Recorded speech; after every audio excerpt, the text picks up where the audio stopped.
The hay smelled of dust and horse and rain not yet fallen, and Eloise Claremont knelt in the middle of it with her wedding gown gathered into her fists, listening to her own heartbeat as though it belonged to someone else. She had left her husband's bed before midnight, in her stocking feet, down the servants' stair, across the wet lawn of Marlstone Grange, into the one building on the estate where nobody would think to look for a bride on her wedding night. Her breath came in short pulls she could not slow. Somewhere above her, a horse shifted its weight against a stall board, and the sound made her flinch hard enough to bite her own tongue. The silk of her gown was wrong for this place, wrong for the straw catching at the hem, wrong for the smell of leather and manure that clung to everything Frederick Claremont owned. She had chosen this room anyway, because it was the one place in the house with no mirror, no candle, and no one asking her to explain herself. A board creaked near the stable door. Eloise went still, the way she had learned to go still 9 years ago, when stillness was the only thing that had ever kept her safe. The door swung inward on its old hinge, slow enough that whoever held it wanted her to hear him coming. Frederick Claremont stood in the doorway with a lantern held low, his coat still buttoned from the wedding breakfast, his cravat pulled loose at the throat the way a man's collar goes when he has spent the better part of an hour running his fingers through his own composure. He kept the lantern low, well away from her face. He set it on an overturned bucket instead, so the light fell soft and sideways, and lowered himself into the straw beside her, his shoulder coming to rest a careful, deliberate inch short of touching hers. I woke and you were gone. I let the rest of the house go on sleeping. Whatever this means, I wanted to be the one who decided it, not some half-dressed footman with a candle and a theory. Eloise pressed the heel of her hand against her mouth, and for a long moment neither of them spoke, and the only sound in the stable was a horse pulling hay through its teeth in the next stall. If I have done something to frighten you, I would rather know it tonight than guess at it for the rest of our lives. She shook her head, and the motion loosened something in her chest that speech had not managed. It had never once, in the whole ringing length of that evening, been him. 3 hours earlier, the wedding breakfast had still been loud with musicians and her aunt's borrowed champagne. Guests crowded a dozen deep around the long tables on the south lawn, and Eloise had been laughing at something her new husband's cousin had said when she looked up and lost the thread of it entirely. A man stood near the rose hedge with a silver-topped cane he did not lean on, chatting at ease with 2 of Frederick's father's oldest friends, his gray head tilted in the particular way of a man accustomed to being listened to. Mr. Edgar Voss had aged since Eloise had last seen him. His hair had gone the color of ash, and there was a heaviness now in the set of his shoulders that had not been there 9 years before. But his voice reached her across 30 feet of lawn and champagne glasses, and it had not changed at all, and neither had the particular way her whole body remembered it before her mind caught up to why. She had set down her glass with great care, excused herself to no one in particular, and walked until the noise of the party thinned behind her, and then she had kept walking. You went white at the breakfast. I thought it was the heat. The heat had nothing to do with it. Frederick let the moment sit rather than pressing her further. He only reached over, without asking permission, and worked a piece of straw free from the sleeve of her gown, turning it over in his fingers as though it required real study, giving her the silence to decide what came next. The wedding itself had gone every bit as a wedding ought to go, which Eloise understood now was part of why the afternoon had broken so badly. The little stone church at Marlstone had smelled of beeswax and late lilies. The vicar had a stammer he only lost when reading scripture, and lost it that morning too, steady all the way through, as though the words themselves knew better than to trip on a day like this one. Frederick had turned to watch her come up the aisle with an expression she had spent the walk trying to read and failed to. And only understood afterward, dancing their first dance under a marquee strung with more candles than the estate had likely burned in a year, that it had been plain and simple relief. She had liked him already by then. 3 months of correspondence before the wedding, arranged by their father's old acquaintance and conducted with a formality that had, letter by letter, worn thinner and thinner until what remained underneath it looked very much like two people who wanted quite badly to be liked in return. A match arranged so openly for land and family convenience was not, by her own reckoning beforehand, the sort of thing that ought to have produced any feeling worth naming.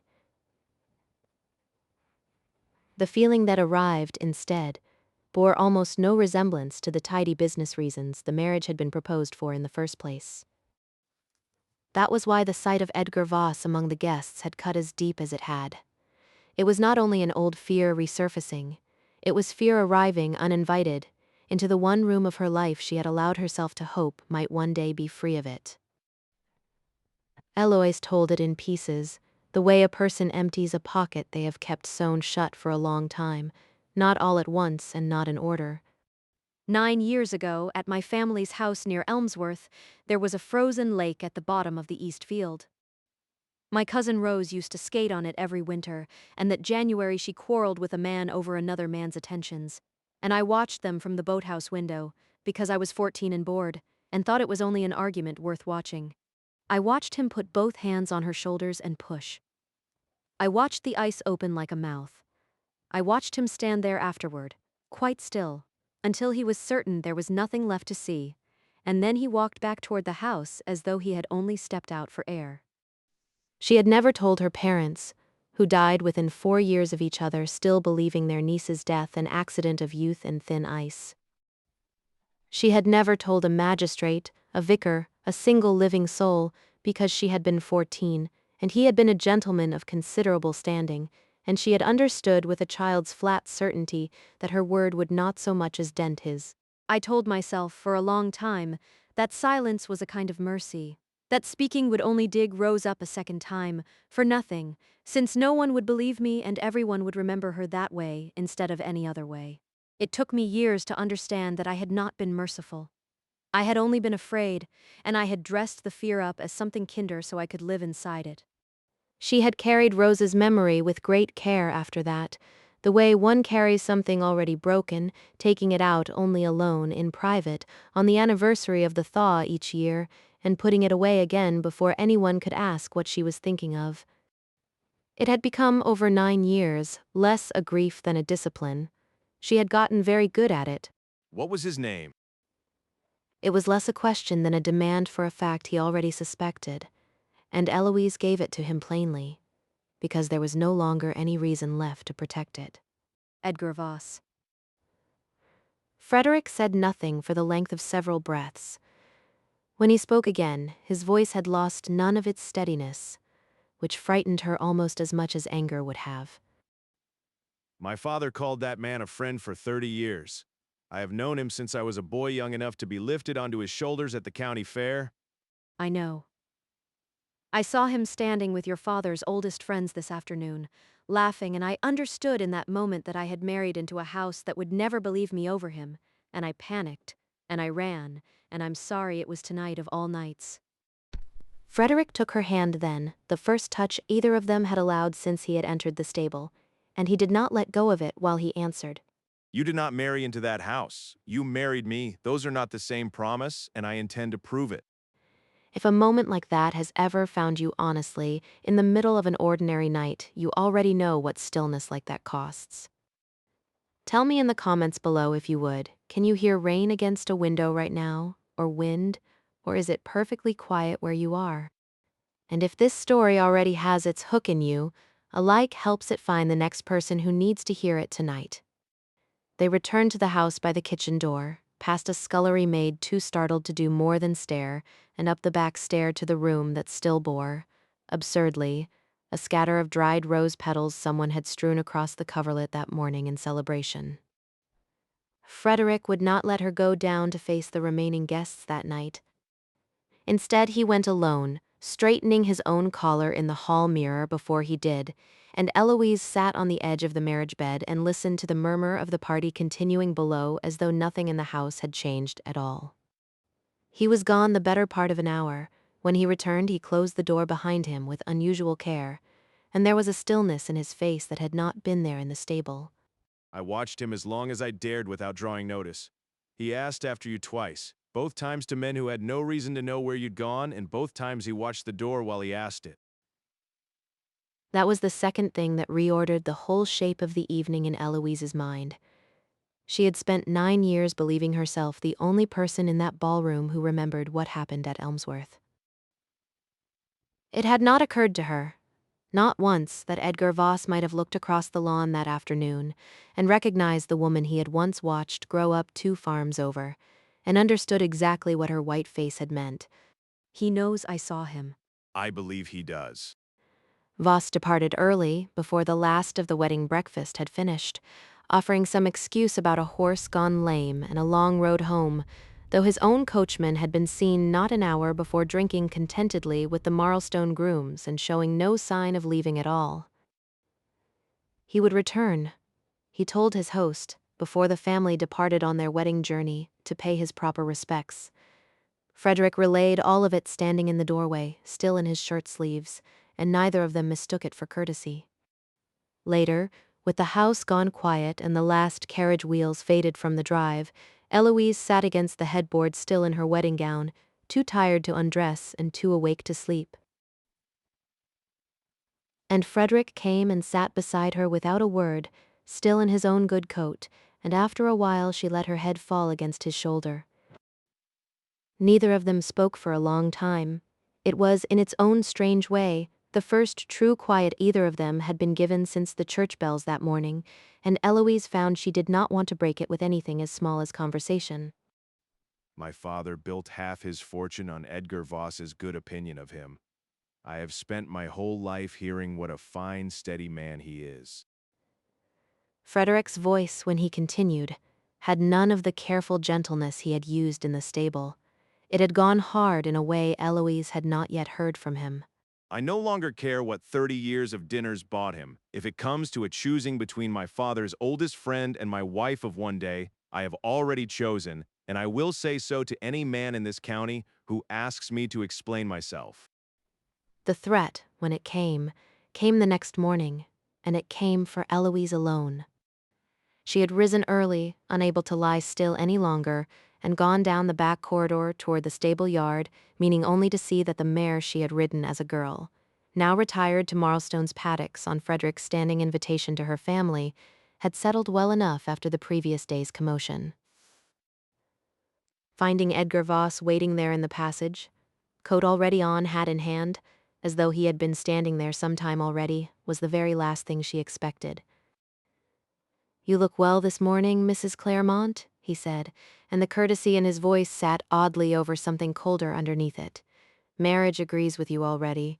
I hope you sleep more soundly tonight than you did your first." Eloise said nothing.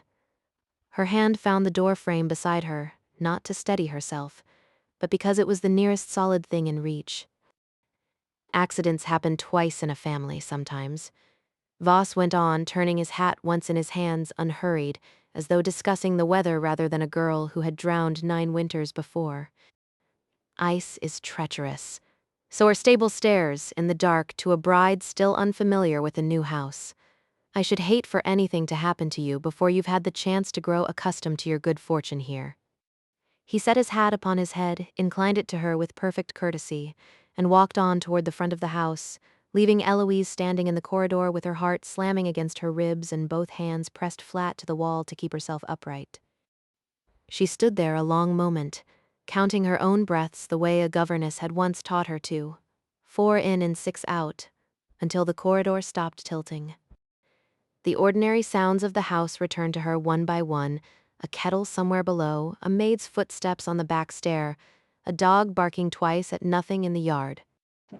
Part of her wanted badly to say nothing at all, to go on as though the encounter had never happened, to fold it away with the rest of what she had spent 9 years folding away, and hope it stayed folded.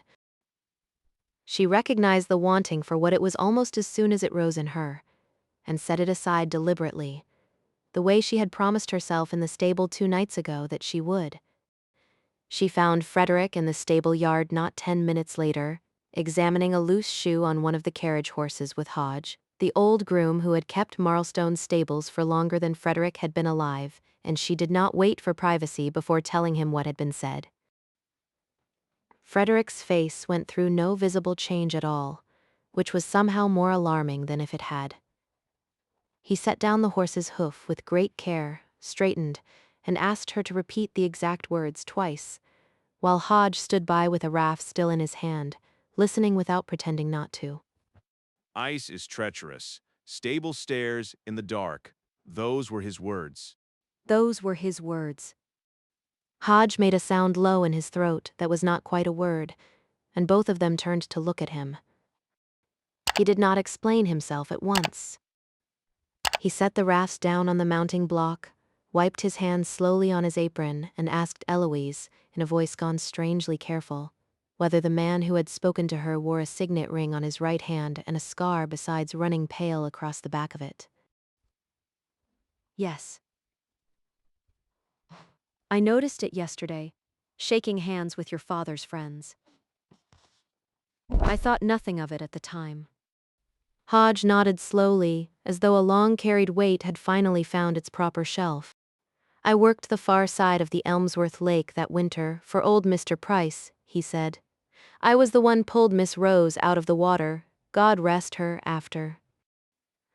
I always thought a grown man's hand marks don't come from breaking ice with his own 2 fists trying to save a girl already gone under.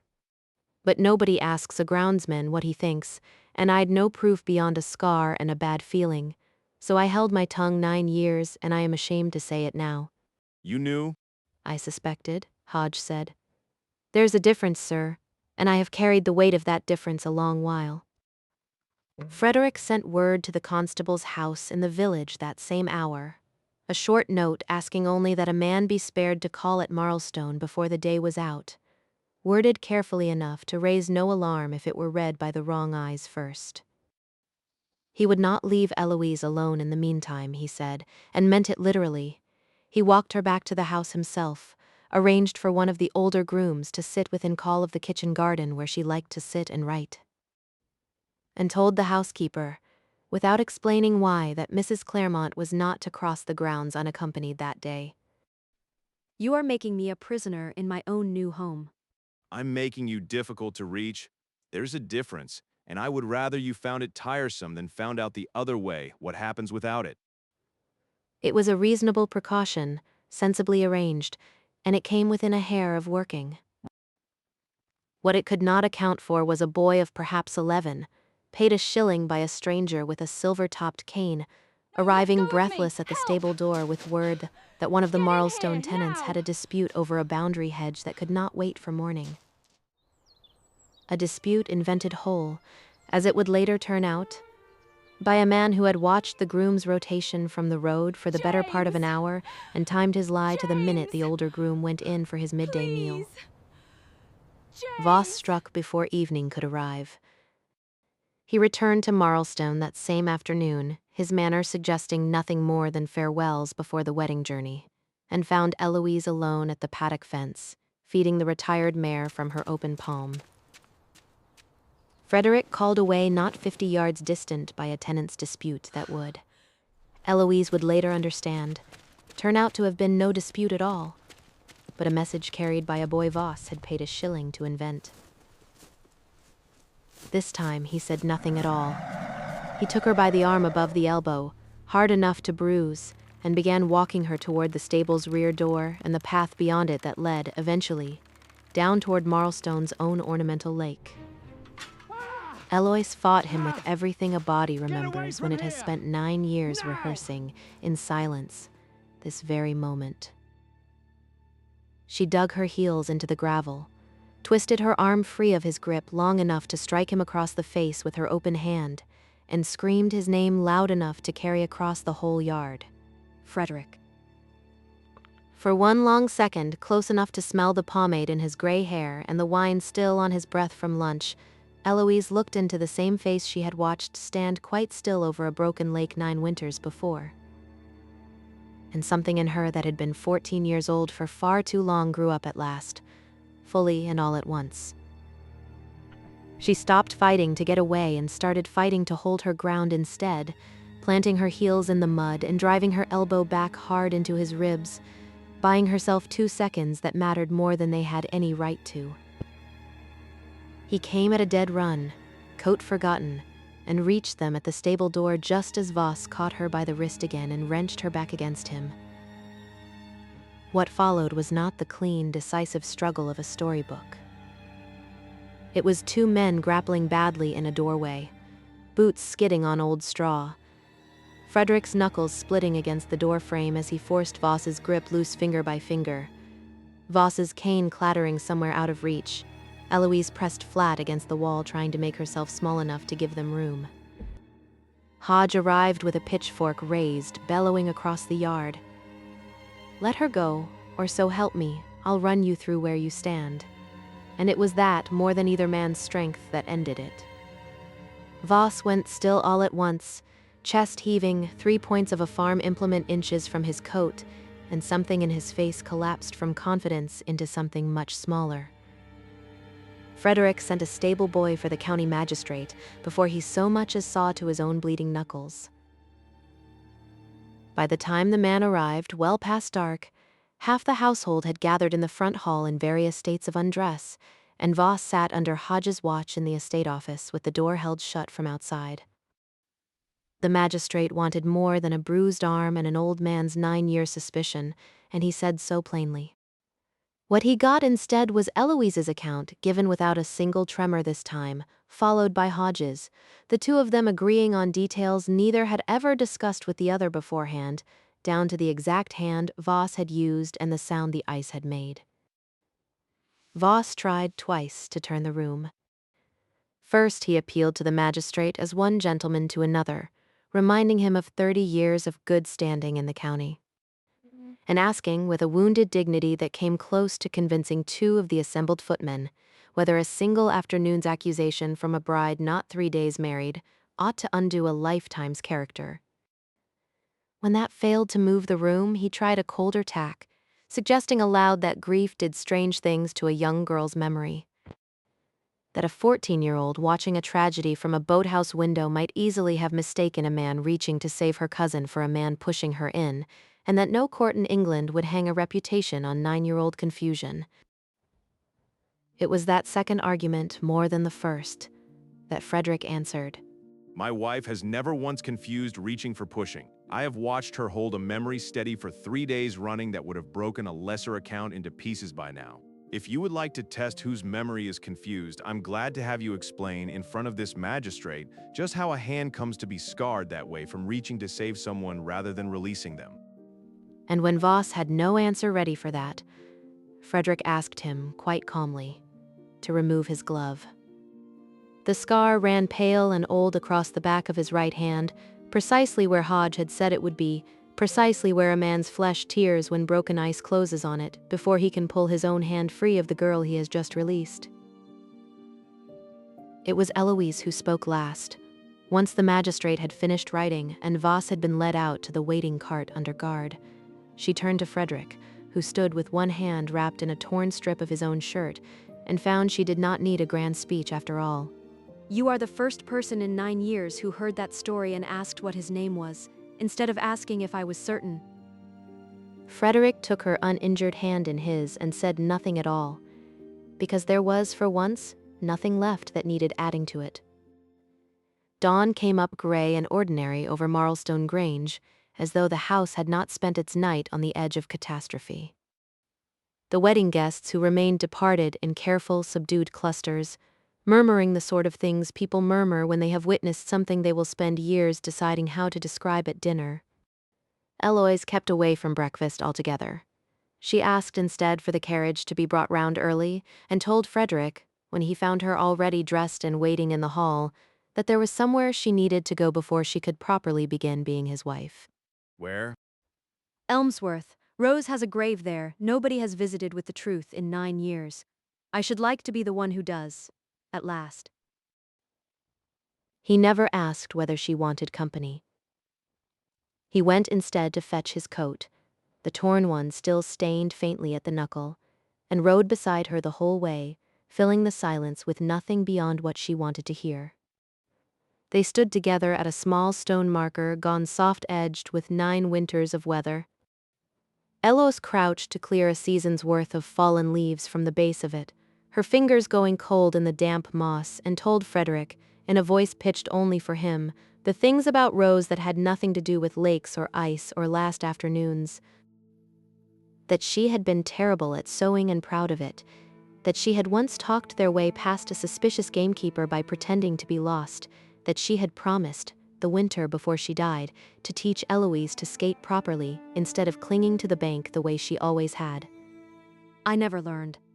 I have not been able to look at frozen water since without my chest going tight, and I told myself for years that was simply grief, and never let myself examine what it actually was. She told her cousin, quietly, what had been said aloud that day, and what it had cost, and what it would mean now for the family that had buried her believing a lie. Standing there, what Eloise felt was not forgiveness, not in any sense she recognized, and she made no pretense to herself that it was. It was only, in the end, the particular relief of a debt paid that had been owed far too long.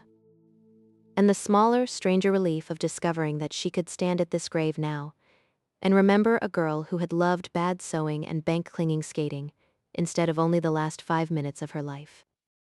They rode back to Marlstone in the early afternoon, and Eloise asked the driver to stop a short way from the house, saying she preferred, today, to walk the rest. She led Frederick the same path she had run barefoot 2 nights before, past the kitchen garden, along the wet lawn, to the stable door that still bore, faintly, the scuff marks of the previous day's struggle in the old wood. Are you certain you want to come back to this particular door? This is the door where you found me. I would rather it be the last thing I remember about this place than the door where he tried to take me from it. Inside, the stable smelled the same as it had that first night of dust and horse and rain that had by now fallen and passed. The same board creaked underfoot. This time, Eloise let the sound pass through her without a single flinch. Frederick found her hand in the half-dark and kept hold of it. I married a stranger 2 days ago, and somehow, in the worst possible way, I have ended this week knowing my own wife better than some men who marry for love alone learn to know theirs in 20 years. I'm sorry it took nearly losing me to teach you that. I am not sorry for the knowing, only for what it cost you to give it to me. I knew a woman once who carried a secret very like that for years. Margaret, I want to say, though now that I think on it, it might have been her sister, Eleanor, who told me. Whichever of them it truly was, she held her silence so long she came close to forgetting her own voice still worked, until someone at last sat down beside her and waited long enough to hear it. If you have ever carried something like that yourself, something you were certain nobody would believe if you said it aloud, I would like to know, gently, in the comments below, whether you ever found the person who finally listened. And if you have not found them yet, I hope this story finds you at the moment you most need reminding that you will. Outside, the afternoon had gone soft and gold over Marlstone Grange, and Eloise Claremont walked back to the house on her husband's arm, unhurried, down the very same path she had run in stocking feet 2 nights before. And this time there was nowhere on earth she needed to hide.